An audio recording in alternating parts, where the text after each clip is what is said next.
શ્રી વલ્લભ કો કલ્પદ્રુમ છા રહ્યો જગમાં. આપણે કાલે જ મેં કહ્યું ને, વલ્લભ રૂપી કલ્પ વૃક્ષની છાયામાં બેઠા છે, અને જે કોઈ ના આપી શકે એવું આ કલ્પ વૃક્ષ આપી શકે. પેલી કથા કહેતા ને કે કલ્પ વૃક્ષ પણ માણસને મળે, પણ માણસની ઈચ્છાઓ જેને મારી નાખે.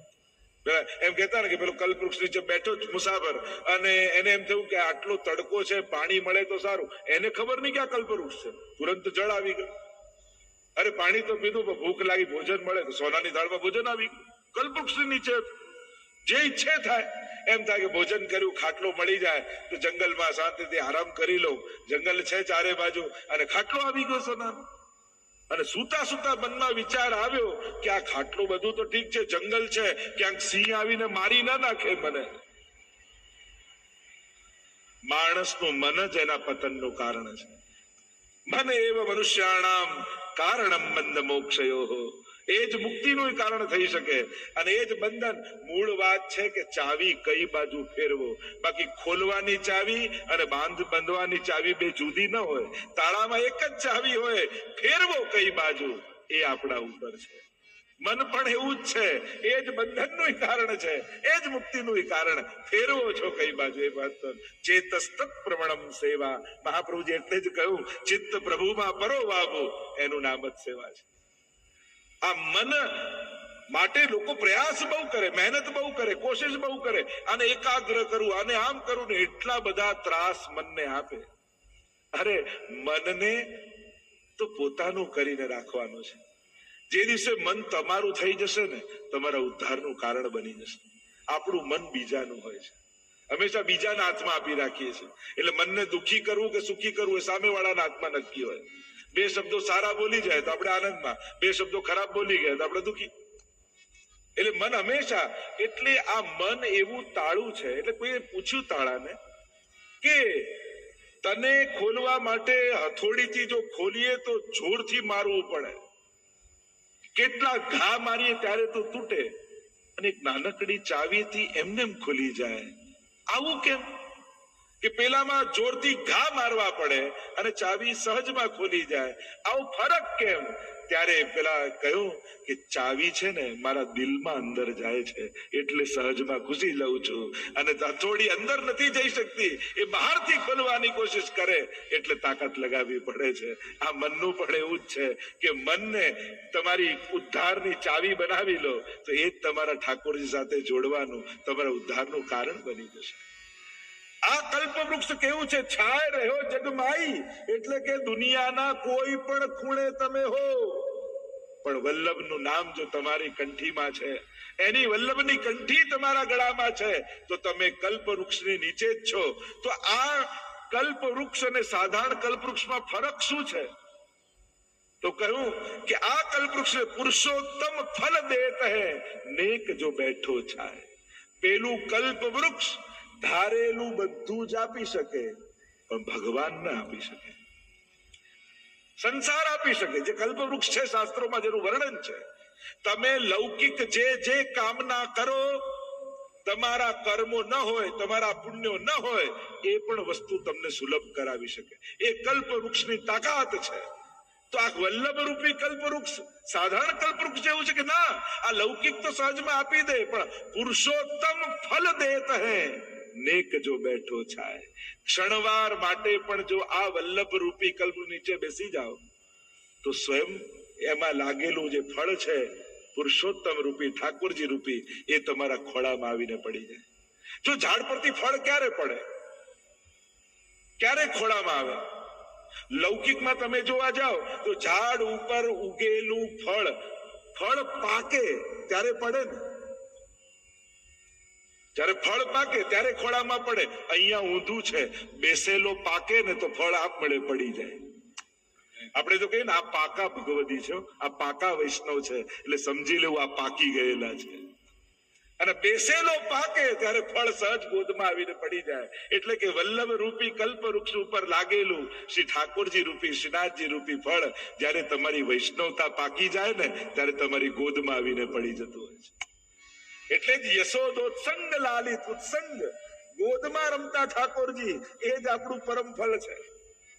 અને વૈષ્ણવ એટલે જ તો ગોદમાં લઈને ઠાકોરજીને ભરે ને, ચાપીજી લઈને આપણે ખોળામાં લઈને જઈએ ને, તો નેક જો બેઠો છાય એમ કહીને આગળ જો ગાન કરીએ તો 49મી સાખીમાં છે હરિરાય મહાપ્રભુજી આજ્ઞા કરે. આવે વૈષ્ણવ જબહી દીજે ચાર રતન, આસન ચલ વાણી મધુર, યથાશક્તિ સો અન્ન શ્રી વલ્લભ, યથાશક્તિ સો અન્ન. ઘર આવે વૈષ્ણવ જબહી દીજે ચાર રતન. તમારા ઘરે કોઈ વૈષ્ણવ આવે ને, અને આપણે ત્યાં તો એમ કહેવાય કે ઠાકોરજીને ભોગ ધર્યો રાજભોગ, પણ આજે ઠાકોરજી આરોગ્ય ખબર કેમ પડે?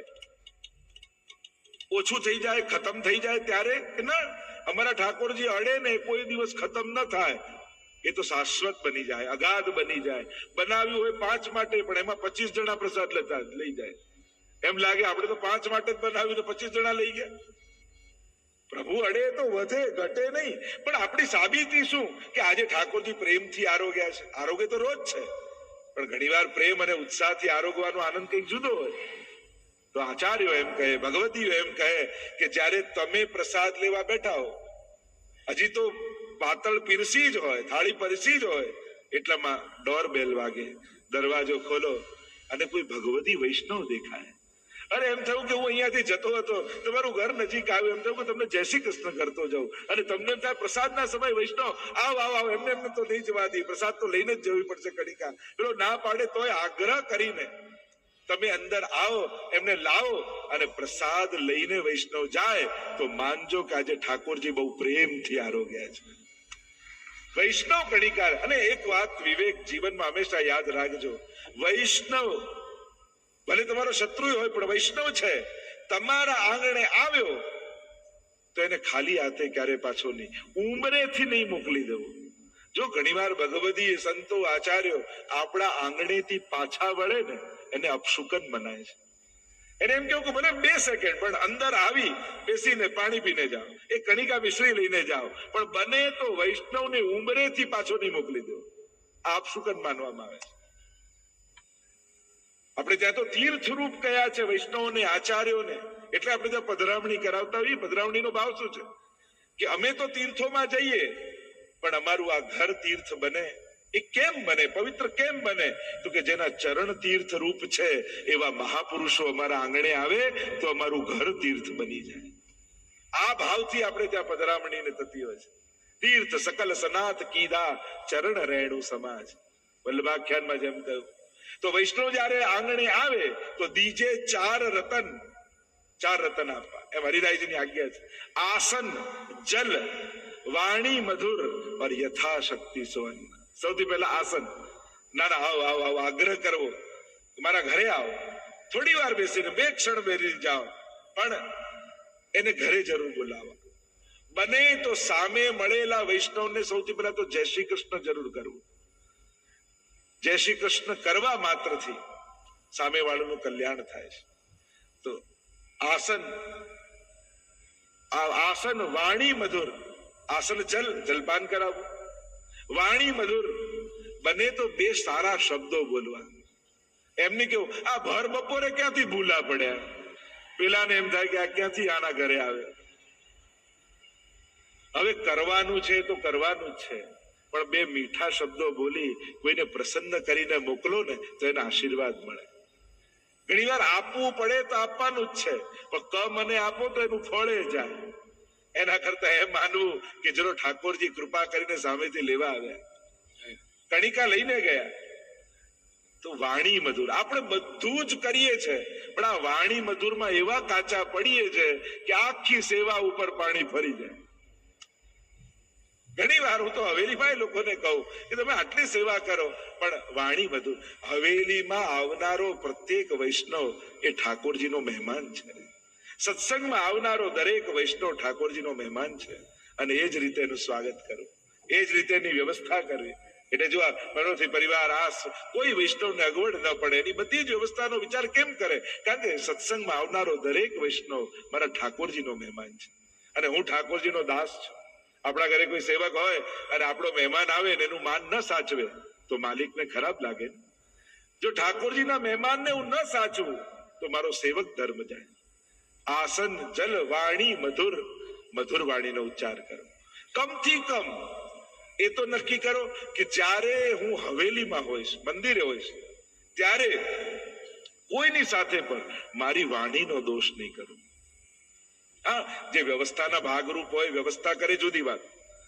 ઘણી વાર વાણી મધુર અને મધુર બોલો કોઈ સાંભળે જ નહીં, બધી અવ્યવસ્થા થઈ જાય. તમને કોઈ વ્યવસ્થા સોંપી હોય ત્યારે તમે વ્યવસ્થાપક છો, અને ત્યારે તમે ડ્યુટી ચૂકો તો તમે ચૂક્યા કેવા? કારણ અવ્યવસ્થા થાય તો ક્યાંક કોઈ વૈષ્ણવને શ્રમ પડી જાય.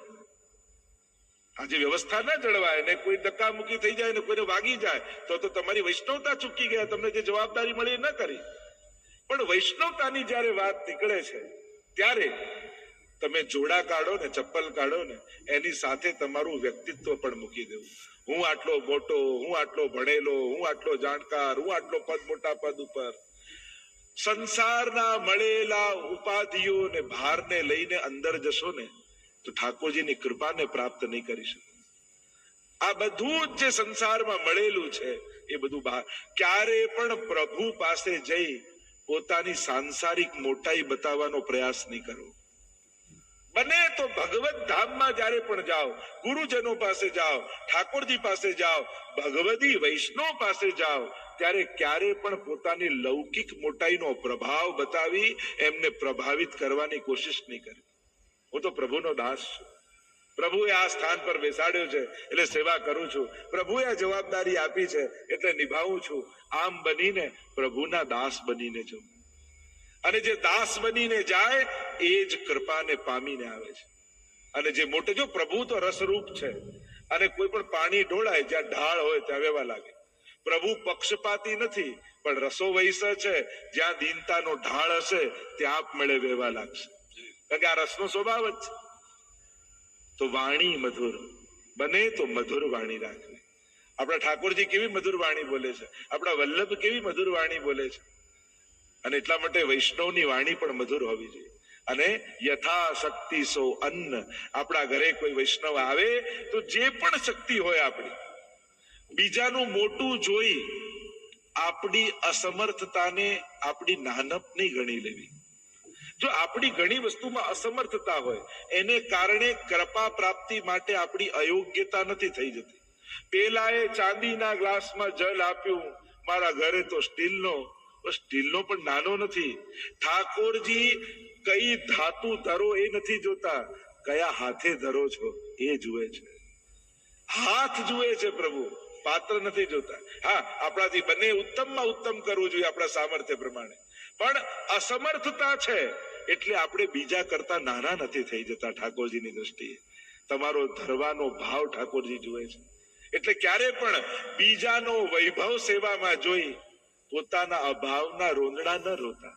મારે ત્યાં તો આ નથી, આ નથી, આ નથી, આ નથી. ઠાકોરજી કે આ બધું મારા વૈકુંઠમાં હતું પણ તું નહોતો એટલે બધું છોડી હું તારા ઘરે આવી ગયો છું. મને તારામાં રસ છે, તારી વ્યવસ્થામાં રસ નથી. અને આપણે બધા વ્યવસ્થામાં રસ રાખીએ. આ બધી વ્યવસ્થા હોય તો ઠાકોરજી પ્રભુ કે પણ મેં ક્યાં કીધું તને, મને તારામાં રસ છે, તારા ખોળામાં બેસવામાં રસ છે, તારા હાથે ધરેલામાં રસ છે. તું શું ધરે એ તો હું જોતો એ નથી, તું ધરે છે ને મને તો એનો આનંદ છે. આજ તો પુષ્ટિ પુરુષોત્તમની વિશેષતા છે. તો યથાશક્તિ સો અન્ન, જે શક્તિ હોય એ પ્રમાણે એને લાડ લડાવો. આપણે ત્યાં તો વૈષ્ણવ આવે એ પણ મોટો ઉત્સવ. આય મેરે નંદ નંદન કે, જયારે પરમાનંદાસજીના ઘરે સુરદાસ કુંભનદાસ આવ્યા તો જાણે એમના ઘરમાં ઉત્સવ થઈ ગયો. પદ ગાયું, આય મેરે નંદ નંદન કે પ્યારે, માલા તિલક મનોહર બાનો, ત્રિભુવન કે ઉજ્યારે. नंद नंदन के प्यारे आए मेरे, नंद नंदन के प्यारे, नंद नंदन के प्यारे. વૈષ્ણવ આવે ઘરે ત્યારે આ પદ ગાવું જોઈએ. આય મેરે નંદ નંદન કે પ્યારે. મારા ઠાકોરજીના વાલા વૈષ્ણવ આવે અને વૈષ્ણવ મળે, આનાથી મોટો ઉત્સવ બીજો કોઈ નથી. ઘણી વાર લોકો ભલે એમ કે અમારે સેવામાં શાંતિ જોઈએ, એકાંત જોઈએ, પણ સાચું કહું ને તો વૈષ્ણવને ખાલી ઠાકોરજી સાથે પણ ચાલે નહીં. એને જો રોજ એકાદ વૈષ્ણવ જય શ્રી કૃષ્ણ કરનારું ન મળે ને તો એને સંતોષ ના થાય. આ નિશ્ચિત વાત છે. ઘણી વાર અમેરિકા કે ઓસ્ટ્રેલિયા આ બધા દેશોમાં જવાનું થાય ને એકાંત હોય, કોઈ ના હોય અને ઠાકોરજીની શાંતિથી સેવા થઈ શકે એવું હોય તો પણ આ વૈષ્ણવને આનંદ ના હોય. બસ અહીંયા તો કોઈ તમને ડિસ્ટર્બ કરે એવું નથી કે જે ઠાકોરજી સાથે તો આનંદ કરીએ, પણ કોઈ એક જય શ્રી કૃષ્ણ કરનારું વૈષ્ણવ ન મળે ને તો અમને આનંદ આવે. વૈષ્ણવને તો વૈષ્ણવથી આનંદ છે. અને વૈષ્ણવના મેળાપ, અને વૈષ્ણવ કોણ? જેના સંગથી પ્રભુમાં પ્રીતિ વધે એ ભગવદી, અને જેના સંગથી ભગવાન ભૂલાઈ જાય એ દુસ્સંગ. આપણે કોઈ દુસ્સંગ એટલે કોઈ ખરાબ અને બગડેલો માણસ નહીં. જેના થકી ભગવાનનું વિસ્મરણ થઈ જાય દુસ્સંગ, અને જેના થકી પ્રભુમાં પ્રીતિ વધી જાય એ વૈષ્ણવ. હવે એ વૈષ્ણવ આપણે તો પાછા એને ચેક કરવા જઈએ, આ તો બહુ ગુસ્સાવાળા, આ તો બહુ કંજૂસ, આ તો બહુ અહંકારી. માણસની તકલીફ શું છે? એની વૈષ્ણવતા જોવાની જગ્યાએ એના અવગુણો જોઈને આવે છે. આપણે ભલે એમ કહેતા હોઈએ કે અમે ઘઉં વીણવા બેઠા છીએ, વીણતા તો કાંકરા જોઈએ છે, આપણે ઘઉં નથી વીણતા હોતા. જો ઘણા લોકો ચારણી જેવા હોય ને ઘણા સુપડા જેવા હોય. ચારણીમાં શું થાય કે કાંકરા રહી જાય અને બાકી બધું પડી જાય. સુપડામાં શું થઈ જાય કે ધન રહી જાય, પેલો કચરો બહાર નીકળી જાય. બે પ્રકારની વૃત્તિ વાળા લોકો હોય. વૈષ્ણવ તરીકે કમથી કમ હવેલીમાં, વ્રજમાં, અલૌકિક સ્થાનમાં જે પણ મળે એને વૈષ્ણવી દ્રષ્ટિએ જોજો. એના સ્વભાવ, એના દુર્ગુણો જોવાની જરૂર નથી. ભલે ને આટલી બધી સેવા કરે પણ કેવા ક્રોધી છે, આમ નહીં જોવું. ભલે આવા ક્રોધી છે પણ સેવા બહુ સારી કરે છે. વાત એક જ થઈ ને, પણ કેવી વાત ફરી ગઈ. આ ભલે બહુ કંજૂસ બહુ છે પણ કીર્તન બહુ સારા ગાય છે. લોકો એમ કે કીર્તન ભલે ગમે તેટલા સારા ગાતા, બહુ કંજૂસ પણ કંજુસાઈ પર ભાર કેમ? કીર્તન પર ભાર આપો ને. અહંકાર પર ભાર કેમ? સેવા પર ભાર આપો ને. જ્યાં ભાર આપવા જેવું છે, જ્યાં ધ્યાન આપવા જેવું છે ત્યાં આપતા નથી, અને જે નથી જોવા જેવું ત્યાં ધ્યાન વધારે જાય છે. દુનિયા એ જ રહેવાની છે. સત્સંગ તમારી દ્રષ્ટિ બદલવાનું છે. એટલે હવે જ્યારે પણ કોઈ વૈષ્ણવને જુઓ તો એના ગુણથી એને ઓળખજો, એના દુર્ગુણથી નહીં ઓળખતા. આપણો સ્વભાવ એવો છે, દુર્ગુણથી માણસને ઓળખીએ. તો પેલા ભાઈને ઓળખો છો? એનું નામ તમે લો, ધ્યાન નથી આવે. પેલા કાળા જાડા ટાલ છે, હા ઓળખી ગયા. આવા દુર્ગુણ બતાવવાની શું જરૂર છે? એના દુર્ગુણ બતાવો તો માણસ ઓળખી જાય. આ માણસનો સ્વભાવ આખો સફેદ શર્ટ હોય પણ એક કાળો દાગ લાગે ને તો જે મળે પૂછે આ દાગ ક્યાંથી પડ્યો, પણ આખું વ્હાઈટ છે. જુઓ, મૂળ વાત એ છે વૈષ્ણવને લૌકિક દોષોથી જોવા એ પણ દોષ છે, એ અપરાધ છે. કારણ દોષ જોશો તો તમારી અંદર એ દોષ વધશે. જોજો, કોઈ અહંકારી પાસે જશો ને તો તમને લાગે આ આટલો ઈગો રાખે તો હું શેનો નમું? તમારો અહંકાર જાગી જશે. જો તમે અહંકાર જુઓ છો ને તો તમારો સુષુપ્ત થયેલો અહંકાર જગાવી જાય છે. પેલો ના નમે તો હું શેનો નમું? અરે પણ તું તો વૈષ્ણવ છું ને, તું તો સારો છું ને. તને જોઈને એ સુધરતો નથી તો એને જોઈને તું કેમ બગડે છે? પેલો ના આપે ને આટલો કંજૂસ તો હું શેનો આપું? પણ તું તો ઉદાર છે ને. જો આપણા દોષો જોવાને કારણે તમે એની નિંદા નથી કરી રહ્યા, તમે તમારા દોષોને જાગૃત કરી રહ્યા છો. એ તો ભૂલી જ જઈએ છીએ. આપણને એમ લાગે કે મેં એના દોષ જોયા, એ ઓછું નુકસાન છે બીજાના દોષ જોવા, પણ આપણી ભીતર સુષુપ્ત થયેલા દોષોને આપણે જાગૃત કરી દીધા, એ મોટું નુકસાન છે. અને કોઈનો ભાવ જોશો ને તો તમારી અંદર પણ ભાવ જાગશે. કેવો દીનતા વાળો છે, કેવા દંડવત કરે છે, કેવી બુહારીની સેવા કરે છે, જોતાની સાથે તમારી અંદર દીનતા. આવી સેવા મને ક્યારે કરવા મળે? તમે સીધા હવેલીમાં પણ ઠાકોરજીના દર્શન કરો ને તો તમને એટલો ભાવ નહીં થાય, પણ કોઈ ખૂણામાં ઉભેલો વૈષ્ણવ આંસુ સારતો સારતો ઠાકોરજીના દર્શન કરતો હશે ને, એને જોશો ને, હવે ઠાકોરજીના દર્શન કરશો ને તો કંઈક જુદા જ દર્શન તમને થશે. ભાવ જોશો તો ભાવ જાગશે, ગુણ જોશો તો ગુણ જાગશે, દોષ જોશો તો દોષ જાગશે. એટલા માટે જ્યારે પણ ભગવત સ્થાનોમાં જાઓ અને ત્યાં કોઈ અવ્યવસ્થા જુઓ તો એ અવ્યવસ્થા રાખીને યાદ રાખીને ના આવો, દર્શન યાદ રાખીને. નાથ દ્વારા જઈને શું યાદ રાખે? બહુ ધક્કા વાગ્યા હો. શ્રીનાથજી કેવા હતા એની ચર્ચા કરવા કરતા ભીડ બહુ હતી એની ચર્ચા બહુ વધારે કરી આપણે. હવે ભીડ તો શ્રીજીમાં નહીં હોય તો બીજી ક્યાં હશે?